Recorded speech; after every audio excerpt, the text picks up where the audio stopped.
vídeo sobre teoria e diagnósticos em motores 2 tempos da Yamaha.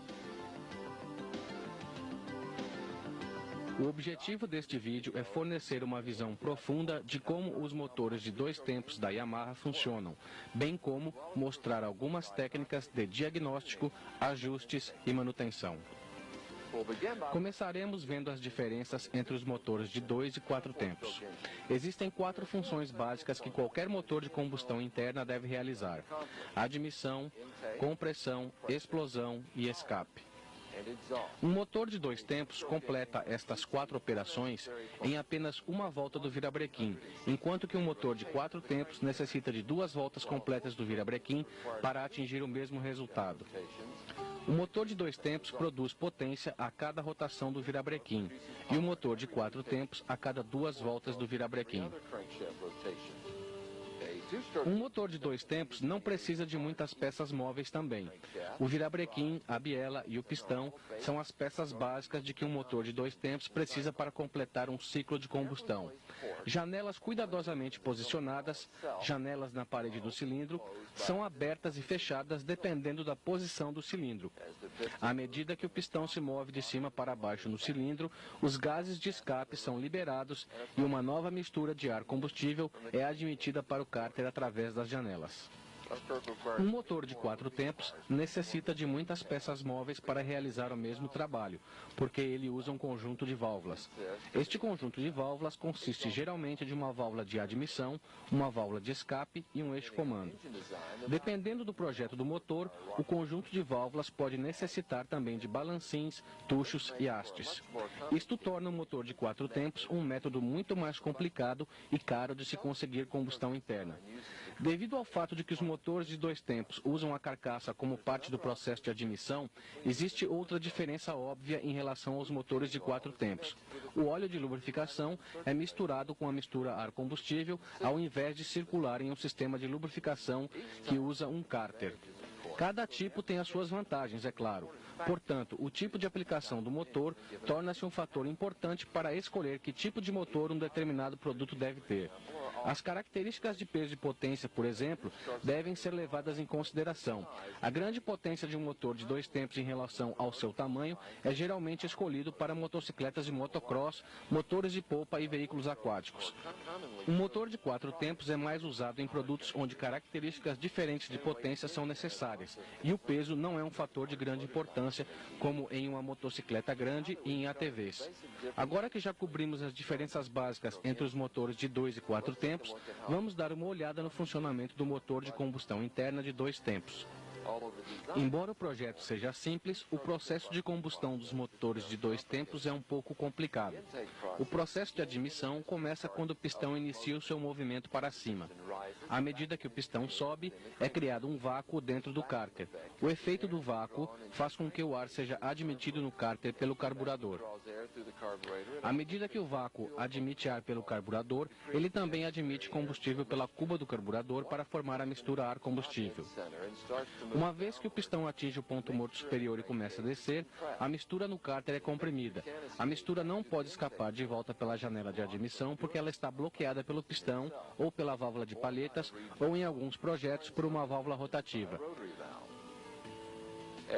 À medida que o pistão continua a descer, as janelas de transferência do cilindro estão abertas. A mistura comprimida no cárter é forçada através dessas janelas para a câmara de combustão. Então, o pistão começa a subir, fechando as janelas de transferência.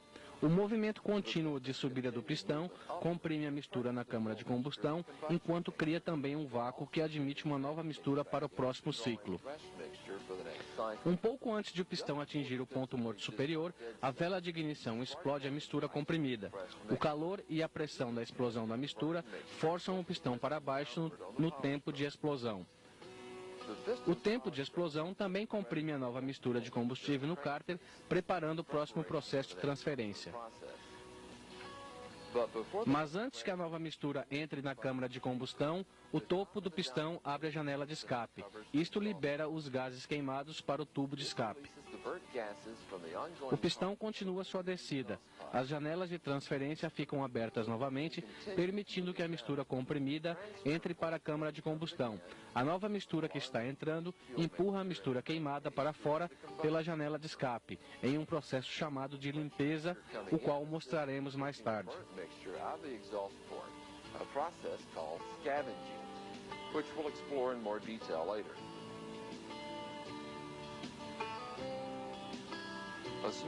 Uma pequena quantidade da mistura nova efetivamente sai junto com os gases queimados pela janela de escape.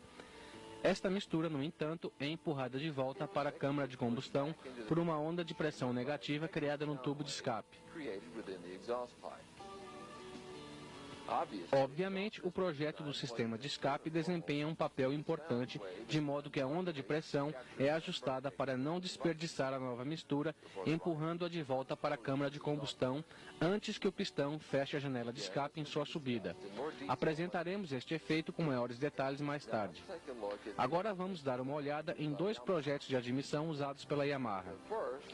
O primeiro e menos complicado é o projeto da janela do pistão.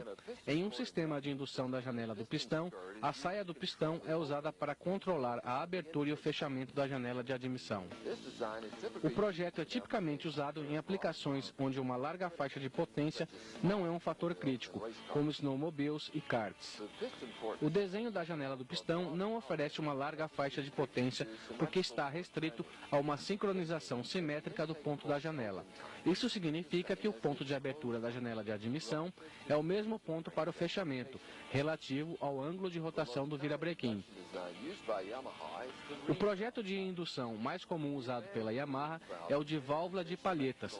A vantagem deste tipo é o seu ponto das janelas de admissão, que é assimétrico e varia de acordo com a rotação do motor. Como vemos no quadro, o ponto do RVO ou abertura da válvula de palhetas muda ligeiramente as características do motor na variação da rotação. Existem dois tipos de indução por válvula de palhetas. Um dos tipos instala o conjunto da válvula de palhetas e o carburador no cilindro, e o outro instala a válvula de palhetas diretamente no cárter. Existem muitos fatores de projeto que são levados em consideração ao determinar qual é o melhor método para uma determinada aplicação. Anteriormente, mencionamos o processo de limpeza, o efeito de uma nova mistura sendo admitida que expulsa os gases queimados pela janela de escape. Agora vamos dar uma olhada mais de perto em como isso funciona. À medida que o pistão desce durante o tempo de explosão, o topo do pistão começa a abrir a janela de escape, o que permite que os gases queimados saiam pela janela de escape. Mas existe um problema. A pressão dentro da câmara de combustão cai antes que todo o gás tenha sido expulso. A menos que ele seja retirado, este gás remanescente permanecerá na câmara de combustão com a mistura nova, reduzindo a eficiência do próximo tempo de explosão. É aí que entra a limpeza. Antes que a janela de escape abra totalmente e a pressão na câmara de combustão caia, a janela de transferência começa a abrir. Isto permite que a pressão da nova mistura ar-combustível, vinda da parte de baixo do pistão, seja transferida para a câmara de combustão. Isto aumenta a pressão na câmara de combustão e empurra o resto dos gases queimados para o tubo de escape. A Yamaha usa dois métodos diferentes para a limpeza. A limpeza cruzada tem uma vantagem em aplicações como pequenos motores de popa, porque ela tem boas características de limpeza ao se navegar em baixas rotações, o que é muito comum nas atracações. Este método usa um pistão com uma cabeça especialmente projetada para ajudar a direcionar a nova carga de mistura ar-combustível para dentro da câmara de combustão. A melhor opção para os casos em que é necessária uma alta performance é a limpeza por varredura. Como vemos aqui, as janelas de transferência estão posicionadas nas laterais do cilindro e direcionadas para o lado da admissão. Isto faz com que a nova carga de mistura que está entrando na câmara colida com a outra no lado da admissão e depois faz o retorno para a janela de escape, empurrando os gases queimados para dentro do tubo de escape. Daí o nome de limpeza por varredura. Devido ao fato de que o pistão não é usado usado para direcionar a nova carga de mistura na direção desejada, como na limpeza cruzada, a limpeza por varredura permite o uso de cabeças de pistão relativamente achatadas. As vantagens deste tipo de projeto são uma câmara de combustão menor com taxas de compressão mais altas. A limpeza por varredura, portanto, fornece uma maior potência do que um motor da mesma capacidade e com um projeto de limpeza diferente. Além disso, tem menos tendência de apresentar pré-ignição ou detonação, os quais ocorrem devido a pontos quentes na cabeça do pistão. O desenho da janela é um fator importante em um motor que faz limpeza por varredura. A localização das janelas no cilindro e seu tamanho e altura, relativas ao custo do pistão, afetam as características de potência do motor. Vamos comparar uma motocicleta de corrida com um motor de popa de pequeno porte. A motocicleta necessita constantemente de altas rotações com abertura e fechamentos do acelerador. O motor de popa, por outro lado, na maior parte do tempo, é usado em baixa velocidade, baixas rotações e variação mínima da abertura do acelerador. As necessidades de ponto das janelas destes dois motores são inteiramente diferentes. O ponto das janelas de um motor de dois tempos é fixo, portanto, os projetos das janelas são muito críticos para determinadas aplicações. O que funciona bem para uma aplicação pode não funcionar bem em outra. Felizmente, com o passar dos anos, a tecnologia dos motores de dois tempos encontrou uma forma de diminuir este efeito. Essa tecnologia é melhor conhecida como válvula de potência. Esta válvula se move para cima ou para baixo em relação à janela de escape. Uma haste mecânica ou um servomotor controlam a posição da válvula de potência para que a janela de escape abra mais tarde para uma boa potência em baixa e para que gradualmente abra mais cedo à medida que a rotação aumenta, para ter uma boa potência em rotações médias e altas. A válvula de potência efetivamente muda o ponto fixo da janela de escape para um ponto variável, tornando o motor capaz de fornecer uma potência maior e uma faixa de rotação maior. O projeto do sistema de escape é outro ponto crítico para o ponto das janelas e deve ser construído de forma a corresponder à aplicação do motor. Como vimos anteriormente, uma parte da nova mistura de ar combustível entrando na câmara de combustão é perdida pela janela de escape, pois ela segue os gases queimados. Um sistema de escape bem projetado para um motor envia uma onda de pressão negativa perfeita para a janela de escape e empurra a mistura ar combustível de volta para a câmara de combustão.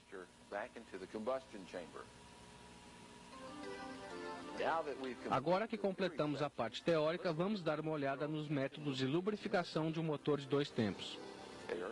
Como vimos anteriormente, um motor de dois tempos usa o seu cárter como parte do processo de admissão. Ele também usa rolamentos de esferas para o virabrequim e rolamentos de agulhas para a biela e, portanto, não necessita de um sistema de lubrificação de alta pressão como um motor de quatro tempos, com bronzinas, necessita. Por estes motivos, o motor de dois tempos recebe óleo misturado com combustível para a sua lubrificação. Existem duas formas de conseguir isso.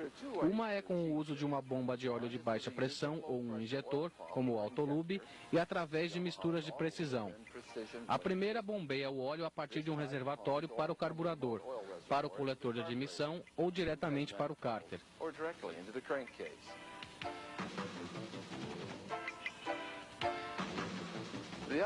O outro método chama-se pré-mix. O óleo é simplesmente misturado previamente com a gasolina de acordo com uma proporção pré-determinada e colocado no tanque de combustível. Ambos os sistemas funcionam muito bem, mas ambos têm vantagens e desvantagens. Uma vantagem de um sistema do tipo Autolube sobre o pré-mix é a comodidade.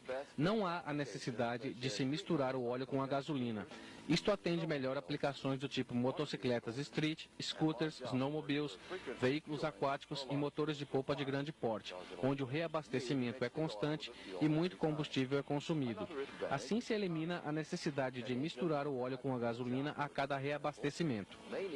Outra vantagem é a economia. Um motor de polpa de alta performance, por exemplo, pode necessitar de uma mistura rica, 50:1, com um acelerador totalmente aberto, mas de apenas 200:1 em marcha lenta. Portanto, este sistema envia a quantidade certa de óleo para cada condição de funcionamento para garantir uma lubrificação econômica. Em aplicações como motovelocidade, motocross e corridas de veículos aquáticos, a comodidade e a economia não são fatores principais. A ênfase é voltada para uma carburação consistente, diminuição de peso e o menor número possível de peças móveis. Por isso que o premix é mais adequado para o uso em competições.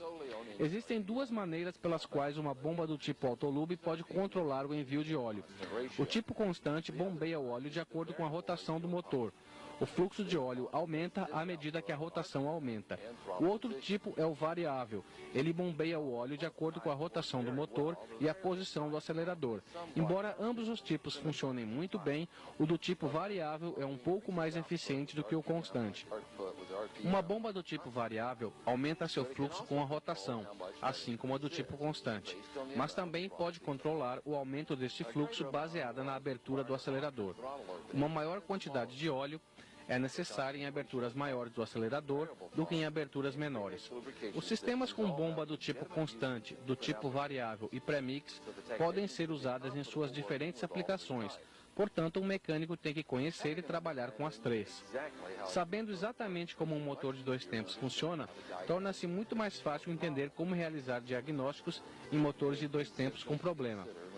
Existem três sistemas a se considerar ao diagnosticar problemas em um motor, seja ele de 2 ou de 4 tempos: o mecânico, elétrico e de combustível. Um defeito em um destes três sistemas resultará em um desempenho fraco, ou até pior, um motor que não funcionará. Vamos dar uma olhada em algumas técnicas básicas de diagnóstico, envolvendo os três sistemas. Para maiores detalhes sobre como realizar os testes a seguir, veja os vídeos da série Ferramentas de Diagnóstico. Começaremos com o sistema mecânico. Teste de compressão. Faça esse teste sempre que você suspeitar de um problema mecânico. Uma compressão abaixo do valor mínimo especificado, ou até mesmo zero, mostra que existe um problema mecânico. Teste de vácuo-pressão. Faça esse teste após o teste de compressão ter mostrado que existe um problema mecânico, mas sempre antes de desmontar o motor. Este teste pode ajudar a determinar se a falha está relacionada com uma entrada de ar falso para o cárter.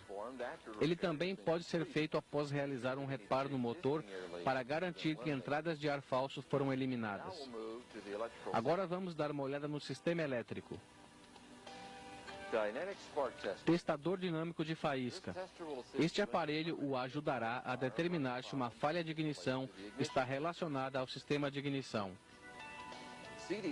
Testador de CDI ou testador Y1. Você pode usar este aparelho para determinar qual componente do sistema de ignição está danificado, desde que esteja confirmado que o problema é de ignição. Medidor de voltagem de pico. Este medidor é outro equipamento muito útil para se determinar qual componente do sistema de ignição está com defeito. Testador de bobina de ignição. Se a condição da bobina de ignição estiver sob suspeita, verifique a sua condição com este aparelho. Por último, o sistema de combustível. Medidor de nível de combustível, usado para determinar se o nível incorreto de combustível é a causa de um problema de funcionamento relacionado ao combustível. Medidor de pressão de combustível é usado em aplicações onde uma bomba externa de vácuo ou uma bomba elétrica é usada, como em motores de popa. Ele verifica se o sistema de combustível está fornecendo combustível para os carburadores ou injetores com uma pressão constante e correta. Uma pressão baixa pode causar mistura pobre ou engripamento do pistão. Medidor da pressão de resistência, usado em carburadores sem boia, mais comum em veículos aquáticos. Ele mede a quantidade de pressão necessária para abrir a válvula de agulha, que permite a entrada do combustível para o carburador. Uma pressão muito alta causa uma condição de mistura pobre e uma pressão muito baixa ocasiona mistura rica em pequenas aberturas de acelerador. Medidor de teor de álcool. Este equipamento deve ser usado quando você suspeitar de contaminação do combustível, como variação da porcentagem de álcool ou água. Ele é capaz de detectar a quantidade, mas não o tipo de álcool de uma amostra. O ajuste do carburador também pode ser considerado parte dos diagnósticos do sistema de combustível. Uma giclagem correta é crítica para a performance e confiabilidade de um motor de 2 tempos. A maioria dos carburadores de motores de 2 tempos são ajustados para funcionamento ao nível do mar e com temperaturas médias. Obviamente, o mundo tem muitos locais com altitudes diferentes do nível do mar, portanto se faz necessário ajustes extras para o carburador. Isto é mais crítico para motores usados em altitudes acima de 1.500 metros. Muitas vezes, existem recomendações de fábrica para giclagens diferentes para diferentes níveis de altitude e temperatura. Estas especificações foram testadas e devem ser seguidas na medida do possível. Ocasionalmente, pequenas variações podem ser necessárias para altitudes que estejam entre os limites de um quadro de recomendações. Tome cuidado ao optar por uma mistura mais pobre. Ajustar a carburação para uma mistura mais pobre em um motor de 2 tempos pode causar o aumento da temperatura na câmara de combustão acima do nível crítico, resultando em detonação, pré-ignição ou engripamento de pistão. É aí que a inspeção da vela de ignição pode ser muito útil. Analisar ou inspecionar a cor da vela de ignição pode revelar muito sobre o que está acontecendo com o motor. A cor da ponta e do centro da porcelana indica como o motor está sendo conduzido em baixa e médias rotações, enquanto que o fundo da porcelana indica como é o comportamento em altas rotações. Para ver a porcelana com mais detalhes, será necessário o uso de uma lupa especial com luz. A cor ideal é o marrom claro na porcelana inteira. Um marrom escuro ou preto indica uma mistura rica. E uma porcelana branca indica uma mistura muito pobre. Para ter uma noção correta do que está acontecendo no motor, use uma vela de ignição nova e evite o funcionamento prolongado em marcha lenta ou forçar o motor. Uma outra forma rápida de testar se a mistura está rica ou pobre é verificar a resposta do motor ao aplicar acelerações rápidas a partir da marcha lenta. Se o motor apresentar uma hesitação pesada ou se morrer, a carburação está provavelmente muito pobre e deve ser ajustada. Se o motor aumenta a rotação de forma lenta, solta muita fumaça e parece vagaroso, provavelmente a mistura está muito rica. Faça o ajuste do carburador. Quando a carburação está correta, o motor responde ao acelerador normalmente e o som do escape também. Faça esses testes de diagnóstico sempre que houver uma condição de desempenho fraco do motor. Mas e como achar a causa de um problema mecânico quando uma falha já ocorreu? É importante diagnosticar a causa de uma falha mecânica depois que ela ocorre para evitar que volte a ocorrer depois de realizar o reparo no motor. A falha mecânica mais comum em motores de 2 tempos é a falha do pistão, e existem muitas razões que podem causar isto. Os tipos de falha que apresentaremos são as seguintes: quebra do pistão, detonação e pré-ignição, engripamento. Como vimos anteriormente, é muito importante fazer o teste de vácuo-pressão antes de desmontar o motor. Depois que o motor está desmontado, é impossível verificar se a falha ocorreu por uma entrada de ar falso pelo cárter. Primeiro vamos dar uma olhada nos travamentos de pistão. Se a saia do pistão estiver quebrada, mas se o pistão apresentar poucos ou nenhum sinal de engripamento, a falha foi causada provavelmente por uma folga excessiva entre cilindro e pistão. A quebra do pistão também pode ser causada pelo excesso de rotação aplicado ao motor. Geralmente, isto causa danos catastróficos ao motor, mas a evidência mais comum para o excesso de rotação está no pino do pistão, que parece ter sido arrancado do pistão. Agora vamos ver algumas falhas causadas por detonação e pré-ignição. A detonação é causada pelo aumento da pressão e calor extremo na câmara de combustão, que resulta numa queima muito rápida da mistura de combustível. Ao invés de queimar de forma parelha para gerar um tempo de explosão mais suave, a mistura explode. As explosões causadas pela detonação danificam o pistão e geralmente acabam com o lado de escape da cabeça do pistão. Em casos extremos, pode haver erosão no lado do escape do pistão em volta da área dos anéis e pode também mostrar sinais de engripamento. A pré-ignição é resultado da ignição da mistura ar-combustível antes de ocorrer a faísca da vela. A mistura já está começando a queimar quando a vela emite a faísca. As duas chamas colidem, causando uma grande pressão, calor e vibrações. Uma falha causada por pré-ignição geralmente resulta em um furo na cabeça do pistão.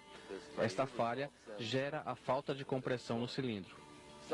Algumas das causas da pré-ignição são as seguintes: mistura pobre, entrada de ar falso, ponto de ignição avançado, octanagem do combustível muito baixa, combustível contaminado por água ou excesso de álcool, ou pontos quentes na câmara de combustão. Os pontos quentes podem ser causados por um pedaço da junta do cabeçote passando para dentro da câmara de combustão, um pedaço de carvão incandescente na cabeça do pistão, ou qualquer outra peça pontuda que fique incandescente durante a combustão. Outro tipo de falha do pistão é devido a engripamentos. O engripamento resulta quando a temperatura do pistão se torna tão alta que o pistão efetivamente derrete e adere na parede do cilindro. O engripamento geralmente ocorre quando a mistura ar-combustível está muito pobre ou quando existe falha de lubrificação. Aqui vemos um pistão que engripou devido a uma mistura pobre. Geralmente o pistão apresentará marcas no lado do escape na região da saia e em volta da área do pino. Ao tentar descobrir as causas de uma condição de mistura pobre, verifique a carburação ou uma entrada de ar falso na área do cárter. Aqui está um pistão que engripou por falta de lubrificação. Engripamentos resultantes de problemas de lubrificação apresentam riscos profundos em toda a volta do pistão. Sem o filme de óleo, o pistão raspa na parede do cilindro até um ponto em que o calor gerado é tão grande que o material do pistão se solda no cilindro. Independente do tipo de falha encontrada, é extremamente crítico achar e corrigir a causa. Apenas trocar as peças danificadas geralmente implica em uma nova falha. A última seção deste vídeo tratará da manutenção dos motores de dois tempos. Como em qualquer tipo de motor, a manutenção é uma peça vital do prolongamento da vida de um motor de dois tempos. Uma das coisas mais importantes é o filtro de ar. Algumas motos street usam um filtro de papel descartável, enquanto que motos off-road usam filtro de espuma laváveis. Nos dois casos, o acompanhamento do estado do filtro é muito importante, especialmente após a condução em locais com muita poeira, sujeira ou sob chuva. Se o filtro ficar saturado de sujeira, a mistura ficará muito rica, ou até pior, a sujeira passará pelo filtro. A sujeira age como uma lixa no motor, causando um desgaste excessivo. Uma folga excessiva entre pistão e cilindro será o resultado mais comum, a qual, como vimos antes, pode causar uma quebra da saia do pistão, caso não seja feita a manutenção adequada. É importante seguir os procedimentos recomendados de manutenção e limpeza do filtro de ar. Um filtro de papel pode ser simplesmente substituído por um novo, mas um filtro de espuma deve ser lavado cuidadosamente com querosene ou com água com sabão, secado e depois lubrificado com óleo de motores de dois tempos. O óleo ajuda a fazer com que a sujeira fique presa no filtro. Ao reinstalar o filtro, verifique se não existem folgas por onde a sujeira possa passar. Como o óleo dois tempos queima junto com a gasolina, ele tende a criar depósitos de carvão muito mais depressa do que em motores de quatro tempos. O excesso de carbonização aumenta a compressão dentro da câmara de combustão. Isto pode eventualmente levar à pré-ignição proveniente de um pedaço de carvão incandescente ou à detonação por causa da compressão muito alta para o combustível recomendado. Por esta razão, é necessário remover o cabeçote e fazer a descarbonização do cabeçote e da cabeça do pistão. Uma forma de prevenir o aparecimento de carvão é usar um aditivo para combustível de limpeza de depósitos de carvão, como o Yamaha Ring Free. O uso periódico desse produto ajuda a prevenir o aparecimento de depósitos de carvão na câmara de combustão, bem como prevenir a vitrificação em volta dos anéis. Ocasionalmente será necessário também trocar anéis e pistão. O intervalo varia consideravelmente, dependendo da aplicação e com que regularidade são feitas as manutenções. Ao longo do tempo, um desgaste natural aumentará a folga entre cilindro e pistão. O resultado será um aumento do ruído mecânico. Este ruído geralmente é chamado de batida de saia e é causado pela saia do pistão batendo na parede do cilindro quando é mudada a direção do curso dentro do diâmetro do cilindro. Se esta condição não for corrigida, pode ocorrer a quebra do pistão. A preparação para um período de armazenamento prolongado também é uma parte muito importante na manutenção preventiva, principalmente em aplicações como snowmobiles, motores de polpa e veículos aquáticos que só são usados durante uma época do ano e podem ficar vários meses sem funcionar. Nestes casos, é necessário tomar algumas precauções para garantir que o motor estará em boas condições quando for ser usado novamente. O primeiro passo é abastecer completamente o tanque de combustível e o tanque do injetor de óleo, se for o caso. Isto previne a condensação no interior do tanque. Depois, para estabilizar o combustível, adicione a quantidade recomendada de estabilizador. Isto ajudará a manter o combustível normalizado durante o armazenamento. Funcione o motor o tempo suficiente para permitir ao estabilizador percorrer o sistema de combustível. O próximo passo é pulverizar óleo no motor. Isto serve para cobrir as peças internas com óleo e para que ele fique grudado nas peças por um período prolongado de armazenamento. Esta ação serve para evitar a corrosão. Ao funcionar o motor, pulverize o óleo pela admissão até que o óleo extra faça o motor morrer. É uma boa ideia trocar as velas de ignição antes de colocar o motor em funcionamento, porque elas podem falhar devido ao óleo pulverizado. O uso de spray de silicone ajuda a reduzir a corrosão do metal e a deterioração das peças de borracha. E por último, remova a bateria, carregue-a completamente e depois armazene-a em um local seguro e seco, longe de chamas. Também é uma boa ideia carregar a bateria periodicamente, enquanto ela não estiver sendo usada. Verifique o manual de serviços ou o de proprietário do modelo em questão quanto às especificações e intervalos de manutenção de todos os itens aqui mencionados. Isto conclui o nosso vídeo. Para realizar bons serviços em motores de 2 tempos, é necessário um entendimento claro de seu funcionamento, bem como familiaridade com as técnicas de diagnóstico necessárias. Esperamos que o material apresentado tenha ajudado a aumentar o seu conhecimento e nível de serviço.